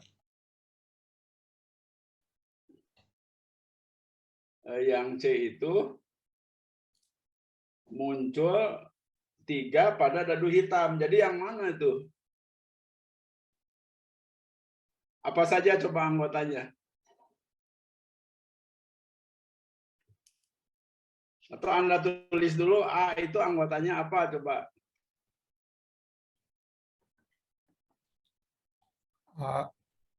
Ya, A itu anggotanya 1,2. Hah? 1, Awas itu. A itu muncul 2 pada dadu putih. Jadi 2,1 ya, Bro? Iya, 21. Terus berapa? 2,2. Ya, terus? 2,3. Ya. 2,4. Ya. 2,5 sama 2,6. Nah, oleh kamu diaksir itu di dalam gambar ruang sampel tadi itu. 2,6 ya. Nah, jadi ya, tulis himpunannya seperti ini nih. Jadi A itu, lihat tuh, ya. Lihat nggak? Iya, Bro. Nah, itu A itu anggotanya itu di bawah tuh. Terus B-nya apa? B-nya itu 4,1. Nah, gitu. 4,2. Ya. 4,3, 4,4, 4,5 sama 4,6. Ya. Udah betul. Nah, itu ya. Kamu boleh aksi seperti gambar saya ini nih ke bawah tuh. Jadi kamu beri nama C, A ya. Yang itu yang pertama. Diarsip dalam gambarnya itu biar jelas nanti. Nah, kemudian C, coba uang sampel apa kejadian C. Berarti dari yang hitamnya dulu ya, Prof? Ya, muncul, ya bukan. Muncul 3 pada dadu hitam. Berarti 3,1 gitu, Prof. Dibalik. 1,3. 1,3 kan kedua Oh, iya. dadu hitam. 1,3, 2,3, 3,3, 4,3, 5,3 Pokoknya sama yang di 4,3. belakang, ya itu. Jangan dibalik-balik ya itu. Ya, Nanti Prof. salah itu. Jadi 43, terakhirnya 63 ya. 6,3 ya, Prof. Ya.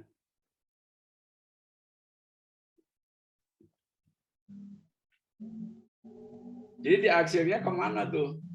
Mendatar ya? Ya, Prof. Nah ini nih. Ini gambarnya nih. Udah terlihat itu? Sudah, Prof. Ya. Ya. Nah, sekarang kita lihat ya. Tadi coba sebutkan Mas Nur itu. A itu adalah apa tadi itu? 2,1, Bukan. 2,2. Apa? Dengan kalimat. A itu adalah kejadian munculnya mata Kejadian. dua pada dadu putih kan gitu. Oh iya, Prof. Coba B kamu sebutkan. Yaitu munculnya mata 4 pada dadu putih. Ya. Terus C? Yang C itu munculnya mata dadu 3 pada dadu hitam. Ya. Itu supaya mudah ya. Nah, Sang, yang akan saya tanyakan itu coba kalau A atau B ya, boleh kamu tulis pakai gabungan. Dibacanya gimana tuh A atau B itu? Kejadian munculnya apa? Kejadian munculnya Mata dua pada dadu dadu putih dan mata 4 pada dadu putih ya juga. itu ya. Nah itu kamu harus tahu itu ya. Kalau A atau C coba kamu sebutkan. A atau C adalah kejadian A atau C adalah kejadian munculnya mata 2 pada dadu putih atau munculnya mata dadu 3 pada dadu hitam. ya itu ya. Nah itu. Nah sekarang kita lihat ya. Kalau NA berapa NA? NA itu Berapa? 6/36 bukan, Prof? NA itu banyaknya anggota A. Itu Oh, dulu kan kita udah NA itu 6, Prof. Iya. Lalu NB? NB sama 6. Ya. NC juga sama ya? Iya, 6. Nah, kalau NS-nya? NS-nya 36. Ya. Itu ruang sampel. Nah, coba kamu tulis A gabungan B, anggotanya apa saja tuh? A gabungan B. Ya. Anggotanya itu 2,1, 2,2, 2,3, 2,4, 2,5, 2,6, terus 4,1, 4,2, 4,3, 4,4, 4,5, sama 4,6. Ya. Ada berapa tuh anggotanya? Ada 12, Prof. Nah, coba jadi kalau gitu NA gabungan B berapa? NA gabungan B ada 12. Ya. Nah, sekarang coba kamu hitung ya. PA berapa? PA itu 6/36 atau 1/6, Prof. Ya. Terus PB Sama 6/36 atau 1/6. ya. Kemudian sekarang kamu hitung PA gabungan B. PA gabungan B itu 12/36 atau Ya, 2/6. Ya. Atau 1/3 ya. Atau iya 1/3. Ya. Nah, sekarang coba kamu jumlahkan PA tambah PB. Jumlahkan PA Tambah PB. tambah PB. PA tambah PB sama dengan 6/36 ditambah 6/36 sama Jadinya dengan berapa? 12/36 Ya, atau berapa? 1/3. Nah, sekarang saya tanya, tadi PA gabungan B tadi berapa? PA gabungan B itu 1/3. Ya, sama nggak PA gabungan B dengan PA ditambah PB? Sama, Prof. Nah, kalau sama, maka kita katakan ya, karena PA gabungan B, jadi ada, kamu tulis ya, karena PA gabungan B sama dengan PA tambah PB, maka dikatakan bahwa A dan B adalah kejadian-kejadian yang saling lepas. Saling lepas. Ya. Itu kalau ya, jadi jika dan hanya jika ya. Kalau PA tambah PB sama dengan PA gabungan B itu saling lepas A dan B itu. Nah, itu kejadian yang kamu sebut tadi, yang kamu jelaskan. Tadi belum jelas itu. Nah, sekarang kita lanjut ya. Coba, Mas Nur, karena kamu yang tugas tadi, kalau C itu coba katakan dengan kata-kata kejadian. C itu adalah kejadian. C adalah kejadian munculnya mata 3 pada dadu hitam. Ya. Nah, kalau A irisan C dan ya, A irisan C dibacanya apa? Kalau irisan itu dibacanya apa? Tanda yang melengkung gitu itu. Gabungan, Prof. Dibalik kamu. Yang gabungan mah yang tadi. Makanya dulu kan saya ingatkan himpunan itu penting dalam matematika itu. Ada yang tahu nggak itu? A anggota C bukan, Bro? Bukan, maksud saya tadi kalau A irisan C itu dibacanya apa?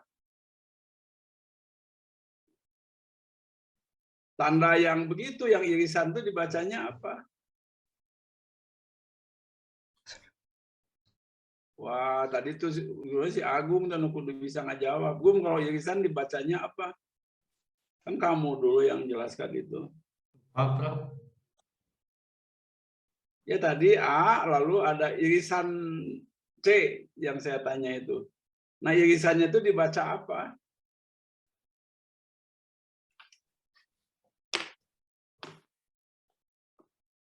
Komplement. Ayo, tahu nggak? Komplement nggak, Prof? Kamu kemana aja? Komplemennya koma di atas atau tutup. Ada yang tahu nggak? Himpunan A yang anggotanya merupakan anggota himpunan B. Nah, ini tulisannya kan gini, yang akan saya tanya tuh ini kan. Nah, itu ada tanda yang irisan itu kan? Ya. Dibacanya apa? Wah, nggak ada yang tahu. Itu dan ya. Jadi A dan C itu irisan itu. Jadi A dan C itu irisan dan ya dibacanya itu. Ini nih. Dulu waktu di himpunan di awal itu. Oh iya iya. Nah, itu dibacanya dan. Jadi A dan C itu apa sih? Balik lagi ke Mas Nur tuh. Coba kalau A kejadian yang tadi, C kejadian yang tadi, maka A dan C adalah kejadian apa? Coba Nur. Kejadian munculnya mata dadu 2 pada dadu putih dan munculnya mata dadu 3 pada dadu hitam. Nah, itu dan ya. Nah, jadi kalau gitu kita lihat anggotanya apa? A irisan C ini. A dan C ini. A dan C. Jadi muncul apa? 2 pada dadu putih dan ini ada kata dan ya. Dan muncul 3 pada dadu hitam.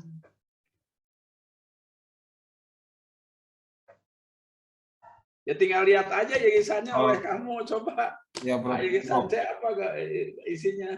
Dua yang A. Iya, Prof. 2,3 kan? Oh, iya.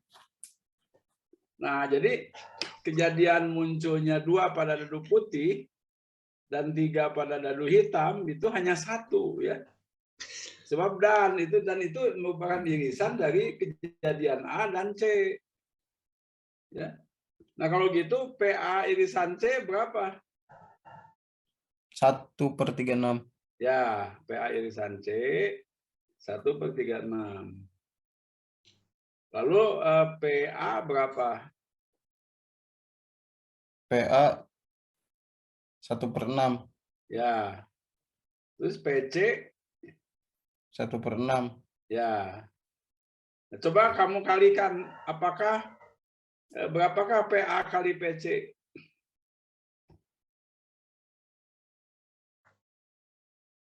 Satu per 36. Iya, 1/36 kan? Nah, lalu PA irisan C berapa tadi? 1/36. 1/36. Nah, itu jadi ini saya secara induktif ingin menjelaskan pada kamu ya bahwa kalau PA irisan B ya sama dengan PA kali PC itu dikatakan bahwa A dan C adalah kejadian-kejadian yang saling bebas. Dicatat itu ya. Jadi PA kali PC sama dengan PA irisan C. Nah, maka di sini jika dan hanya jika A dan C-nya itu kejadian-kejadian yang saling bebas.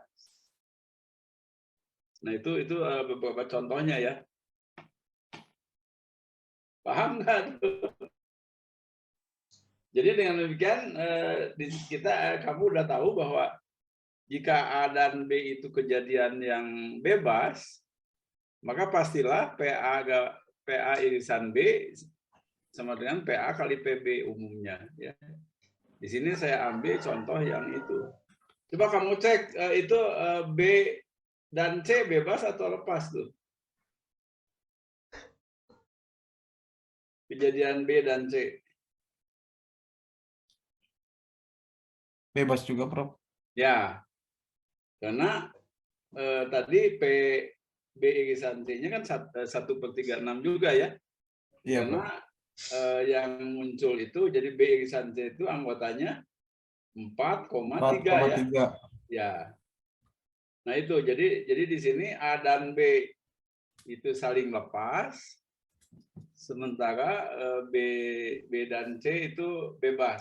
Bebas. A dan C juga bebas. Itu contohnya ya kejadian bebas dan lepas itu.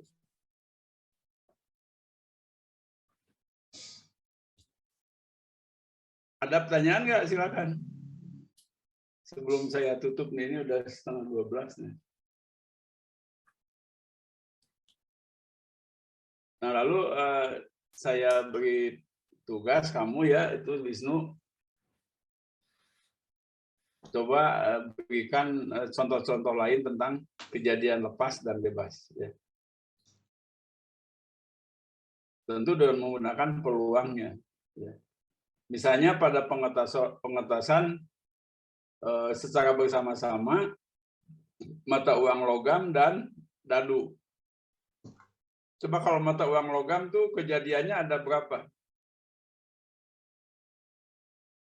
Kalau mata uang logam di tos kejadiannya ada berapa? Mata uang logam sama dadu, Prof. Enggak, mata uang logamnya aja dulu. Ada berapa kejadiannya? Ada 2. Ya. Kalau dadu? Kalau dadu ada 6. Nah, kalau kita menginteresi pasangan sisi pada mata uang dan mata pada dadu, maka uang sampelnya ada berapa buah?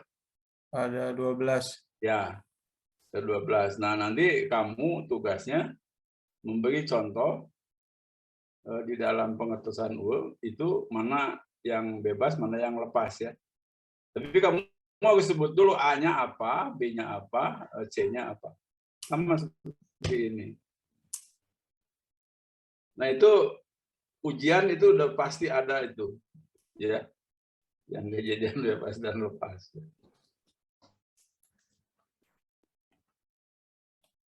Ya, saya kira sekian dulu ya. Ini udah 11:30, jadi minggu depan kita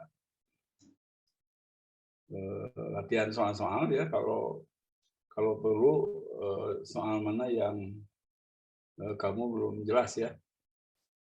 Wahyu, kamu diskusi dengan Mas Nur tuh, dengan siapa, Irna tadi tuh ya. Ya, Prof. Membuat contoh yang tadi itu, kejadian lepas dan bebas. Nah, nanti ditampilkan minggu depan untuk latihan aja ya. Jadi minggu depan belum ujian kan, Prof? Belum UAS kan, Prof? Belum. Alhamdulillah. Ya memang belum kan, kita supaya bagus. Ya, Prof, emang belum kok, Prof. Emang belum. Ya kan minggu depan 15 ya, sudah Miranda ya. Ya, Prof, benar, Prof. Ya, jadi minggu depan Anda siapkan mau tanya soal mana aja gitu. Siapa tahu yang Anda tanyakan saya udah bikin soalnya untuk UAS. Kan untung kan. Ya. Jadi kamu coba buat perkiraan kira-kira soal apa yang akan saya keluarkan ya. Prof, bertanya sebentar, Prof. Oh ya, silakan. Ya, kadang Prof konsep peluang itu tadi yang gabungan itu biasanya memberikan konsepnya itu agak susah juga mungkin ya, Prof, ke anak. Kadang saya gurunya gabungan itu dan kalau irisan itu atau gitu, Prof. Jadi ya itu salah kan? Iya. Makanya dulu Irna nggak ikut kuliah himpunan kan? Iya, betul, Prof. Awal. Nah, itu di teori himpunan itu ada dibaca. Nah, gitu ya, Prof. Ya. Jadi dan itu irisan. Ya. Kalau gabungan itu atau gitu ya, Prof. Ya. Ya. Ya, Itu memang itu harus perlu itu tadi juga kan saya tanya ke Anda dan kawan-kawan. Iya. Irisan C suruh dibaca semua kan. Padahal dibacanya kalau irisan itu dan. Betul, Prof. Dan ya, kalau gabungan itu atau. Iya, Prof. Itu penekanannya pada itu. Ya. Ya. Terima kasih, Prof. Ya, sama. Ya. Nanti Irna dengan Wahyu dengan siapa? Mas Nur. Masing-masing bikin satu ya. Ilustrasi ya, tadi ilustrasinya boleh dari dadu itu atau yang tadi yang mata uang logam dengan dadu ya. Ya, Prof. Ya. Sekian dulu sampai minggu depan ya kita responsi. Mudah-mudahan Anda udah siapkan, jadi belajarnya mulai sekarang, jangan didadak nanti ya. Makanya minggu depan tuh siapkan beberapa pertanyaan yang ingin Anda sampaikan. Ya, ya sekian. Assalamualaikum. Waalaikumsalam warahmatullahi wabarakatuh. Terima kasih, Prof. Siap, Kang Indra, nanti dikirim di grup ya. Nuhun, Teh Irna Panduwinata. Nyanyi dulu, Teh, nyanyi. Enggak, iklan itu. Terima kasih semuanya.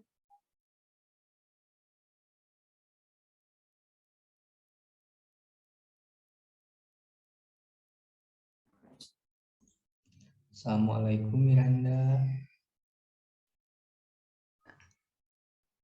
Waalaikumsalam semuanya.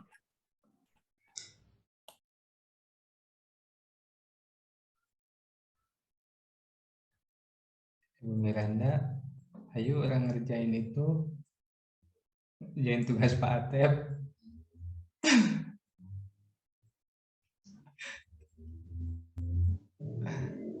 Apa?